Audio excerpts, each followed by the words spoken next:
Assalamualaikum warahmatullahi wabarakatuh. Perkenalkan, kami dari kelompok yang berdirikan saya sendiri, Muhammad Rani. Lalu di sini ada Muhammad Firmansyah dan di sini ada Muhammad Mulyanur.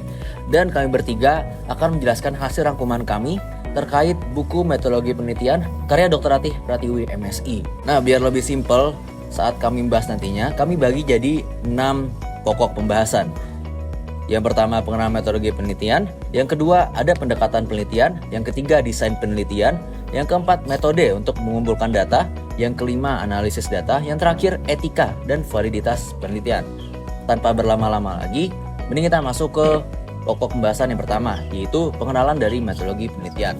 Nah, jadi metodologi penelitian itu adalah kerangka kerja pada proses penelitian kita. Ini juga mencakup dari proses pada saat kita merencanakan, melaksanakan, hingga mengevaluasi hasil penelitian kita. Dan dalam metodologi penelitian itu juga akan bantu kita untuk memilih metode yang paling cocok dan yang paling pas untuk kita melakukan penelitian. Lalu apa bedanya metode dan metodologi? Jadi metode ini berfokus kepada teknik spesifik yang akan digunakan pada saat penelitian. Dan metodologi itu adalah ilmu yang bantu kita untuk dapat memilih metode yang paling cocok pada saat penelitian. Lanjut ke bagian kedua, yaitu pendekatan penelitian. Nah, jadi dalam buku tersebut dijelaskan ada 3 pendekatan yang paling umum digunakan. Yang pertama itu ada pendekatan kualitatif, pendekatan campuran, dan juga pendekatan kuantitatif. Jadi pendekatan kualitatif adalah pendekatan yang menekankan pada unsur subjektivitas dari data. Ini mencakup nilai-nilai, persepsi, pengalaman, hingga pemikiran dari data yang kita teliti. Jadi ini biasanya untuk penelitian yang ingin mendalami suatu fenomena tertentu. Sedangkan kalau misalnya kuantitatif adalah pendekatan yang menekankan pada unsur objektivitas dari data. Dan ini juga biasanya menggunakan rumusan matematika atau statistika untuk menjawab pertanyaan ilmiahnya. Dan yang terakhir itu ada pendekatan campuran, di mana pendekatan ini menggabungkan kedua keunggulan yang ada, baik itu dari pendekatan kualitatif dan pendekatan kuantitatif. Dan ini juga biasanya digunakan jika penelitian memang sangat kompleks sehingga memerlukan kedua keunggulan tersebut. Selanjutnya ada desain penelitian. Di dalam buku tersebut dijelaskan ada 3 desain penelitian kuantitatif terutama. Yang pertama ada eksperimental. Eksperimental itu meneliti sebab akibat dengan memberikan perlakuan pada variabel tertentu. Selanjutnya ada survei. Survei itu mengumpulkan data dari sampel besar melalui kuesioner atau angket untuk menggambarkan kondisi atau pendapat. Selanjutnya ada korelasional. Korelasional meneliti hubungan antar variabel tanpa memberikan perilakuan. Selanjutnya rancangan penelitian kualitatif. Di situ juga dijelaskan ada 3 metode khusus.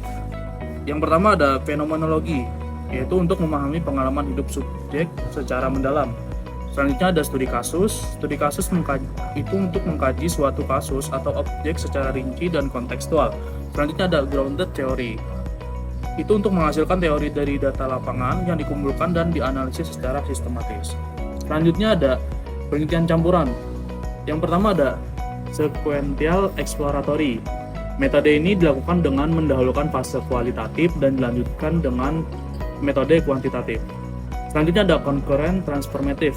Metode ini dilakukan dengan melakukan dengan cara bersamaan dan dikumpulkan secara paralel dan diintegrasikan selama analisis. Bab selanjutnya ada metode pengumpulan data. Dalam bukunya dijelaskan ada 5 metode pengumpulan data. Yang pertama ada wawancara, yaitu dengan tanya jawab langsung untuk menggali informasi yang lebih mendalam. Selanjutnya ada observasi, yaitu dengan mengamati langsung perilaku atau kejadian di lapangan.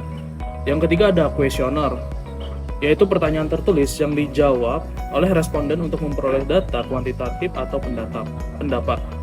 Selanjutnya ada analisis dokumen, yaitu dengan mengkaji catatan, arsip, atau dokumen yang relevan. Yang terakhir ada studi pustaka, yaitu dengan menelaah literatur atau teori dari sumber tertulis untuk memperkuat penelitian. Baik, selanjutnya adalah metode analisis data kuantitatif. Yang pertama adalah deskripsi data.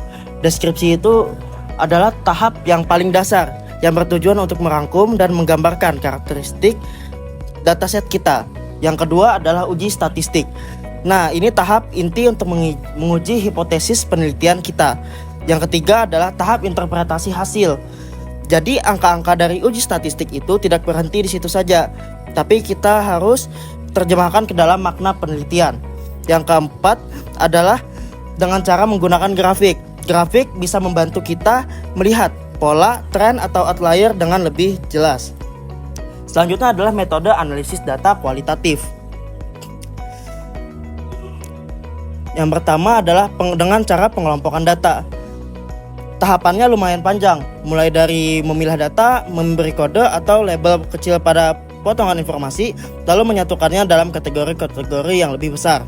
Yang kedua adalah analisis naratif, yaitu membaca data seolah-olah sedang membaca sebuah cerita. Yang ketiga adalah interpretasi hasil. Nah, disinilah peneliti mencoba menyatukan temuan dengan pertanyaan penelitian dan juga teori yang relevan. Yang keempat adalah refleksi pribadi. Karena dalam kualitatif, peneliti bukanlah sosok yang netral 100%. Sudut pandang, pengalaman, bahkan keyakinan pribadi bisa mempengaruhi cara membaca data. Makanya refleksi itu penting agar peneliti sadar akan posisinya dan bisa menjaga transparansi dalam analisis. Jadi selanjutnya adalah etika penelitian. Yang pertama adalah prinsip kejujuran dan penghormatan terhadap subjek penelitian. Yang kedua adalah prinsip non-maleficence atau tidak berbahaya. Yang ketiga adalah prinsip keadilan. Yang keempat adalah penulisan ilmiah itu harus sesuai data. Yang terakhir adalah teknologi digital dan kecerdasan buatan. Jadi selanjutnya adalah validitas penelitian. Validitas penelitian itu ada dua. Yang pertama validitas internal dan validitas eksternal. Validitas internal berkaitan dengan sejauh mana hasil penelitian benar-benar mencerminkan hubungan antara variabel yang diteliti tanpa dipengaruhi oleh faktor luar atau variabel lain yang tidak relevan. Sedangkan validitas eksternal juga berkaitan dengan relevansi konteks. Peneliti perlu memastikan bahwa hasil penelitian memiliki manfaat nyata, bisa diaplikasikan di alam situasi sehari-hari atau bahkan digunakan dalam pengambilan keputusan praktis, misalnya dalam kebijakan atau praktik profesional. Jadi sekian presentasi dari kami. Salah khilaf mohon maaf. Assalamualaikum warahmatullahi wabarakatuh.